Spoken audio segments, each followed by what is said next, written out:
Hello, and welcome to another episode. In today's episode marks a critical turning point in the Middle East. We now have a confirmation of the death of Hezbollah longtime leader Hassan Nasrallah after an Israeli airstrike in Beirut. Nasrallah, who led Hezbollah for 32 years, is gone, leaving a significant vacuum in the movement's leadership, which has been steadily decimated by Israeli assassination over the past few months. So now the question is on everyone's mind: what happens next? Who will take over Hezbollah, and how will this impact the already volatile situation between Israel, Hezbollah, and Iran? So let's dive into it. First, let's talk about the immediate fallout within Hezbollah itself. Nasrallah's death isn't just the loss of a leader, it's the loss of an irreplaceable figure who symbolized resistance for many within the group and beyond. Nasrallah's leadership saw Hezbollah grow into one of the most formidable non-state actors in the Middle East. With a sophisticated military wing and deep political influence in Lebanon, his death is a critical blow to the group, especially at a time when Israel's relentless airstrikes continue and a possible ground invasion looms. Now the big question: who steps into fill the void? All signs point to Hassan Nasrallah, the head of Hezbollah Executive Council, as the most likely successor. Nasrallah has long been seen as a key figure in Hezbollah internal structure and is also a cousin of Nasrallah. The United States designated him a terrorist back in 2017 and has been vocal in his threats towards Israel. In fact, in June, Sadefin publicly threatened a large-scale escalation against Israel after the killing of another top Hezbollah commander. So, Safieddin is no stranger to conflict, and he is widely expected to continue the group's aggressive stance, especially towards Israel and US. But will he command the same level of respect and authority within Hezbollah and among its allies? That's the real question, and the answer will shape the future of the movement. Now, let's turn our focus to Tehran, where Nasrallah's death has sparked shockwave, even leading to deep division within Iran's leadership on how to respond. Iran has always been Hezbollah's most critical supporter, both militarily and financially. So it's no surprise that Nasrallah's death has left Iran's leadership divided and frankly bewildered.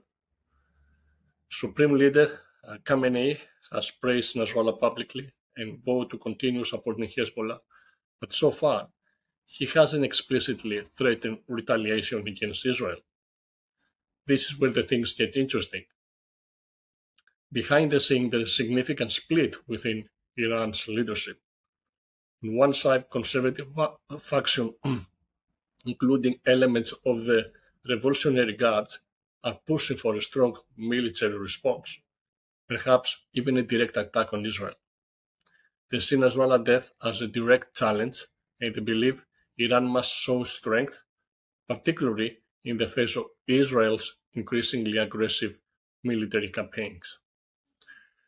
On the other side, the more moderate elements within Iran leadership, including President Pezeshkian, are urging caution. They believe that retaliating too quickly or too forcefully could play right into Israel's hands by triggering a broader regional war, something Israel may actually be trying to provoke. For Pezeshkian and his camp, restraint is the smarter long-term move, even though it's a difficult position to sell domestically where emotions are running high. At the moment, Khamenei hasn't tipped his hand. In his public statement, he hinted that Hezbollah itself will lead the response, with Iran playing a supportive role. This suggests that, for now, Iran might avoid direct confrontation with Israel, though that could change depending on how Hezbollah reacts under its new leadership. So meanwhile, the mood in Tehran is tense. Nasrallah assassination has rattled senior Iranian officials, some of whom fear that Israel will go even further. The news of Nasrallah's death has been met with shock and anxiety in Tehran, and not just because of the blow to Hezbollah. There's a genuine fear that Israel's campaign of targeted assassination might not stop at Nasrallah. In fact, some senior officials in Iran have privately speculated that Israel could be eyeing even higher profile targets, possibly including Supreme Leader Khamenei himself. This might sound extreme, but given Israel's recent string of high profile killings, including top commander from Hamas, Hezbollah, and even Yemen's Houthi rebels, this fear isn't entirely unfounded.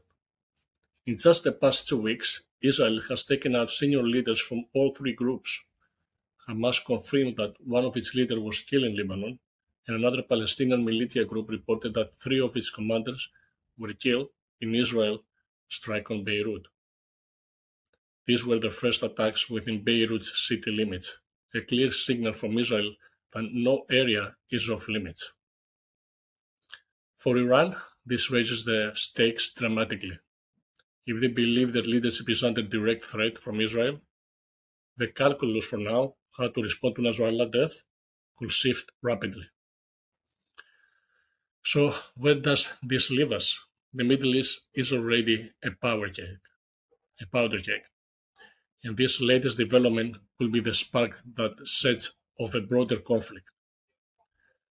Let's wrap the things up with a look at what to watch for next. The death of Nasrallah is a pivotal moment in the ongoing conflict between Israel, Hezbollah, and their respective allies. But the real question now is, what will Hezbollah do in the aftermath? Will they launch a massive retaliation under the leadership of Hassan Nasrallah, or will they bide their time, regroup, and wait for a more strategic moment to strike back? Let's not forget Iran. The country's leadership is clearly divided on how to proceed, and their decision will have enormous implications for the region. Will they choose restraint, as President Pezeshkian suggests, or will the conservative faction push for a more immediate and aggressive response? Lastly, we need to watch Israel's next moves closely. With the recent track record of targeted assassination, it's clear that they are prepared to escalate this conflict further if they believe it will secure their long-term security objectives. But the risk of a broader war is very real. Whatever happens next, one thing is certain. The Middle East is at crossroads, and the decision made in the coming days and weeks could shape the region for years to come. The death of Hassan Nasrallah marks a significant turning point in the Middle East. But it's just the beginning of what could be a very volatile period ahead. As always, we'll be here to keep you informed and to break down the complex dynamics at play. If you enjoyed today's episode, don't forget to subscribe and share it with those who want to stay informed about the changing landscape of global affairs. Until next time, stay engaged and stay informed.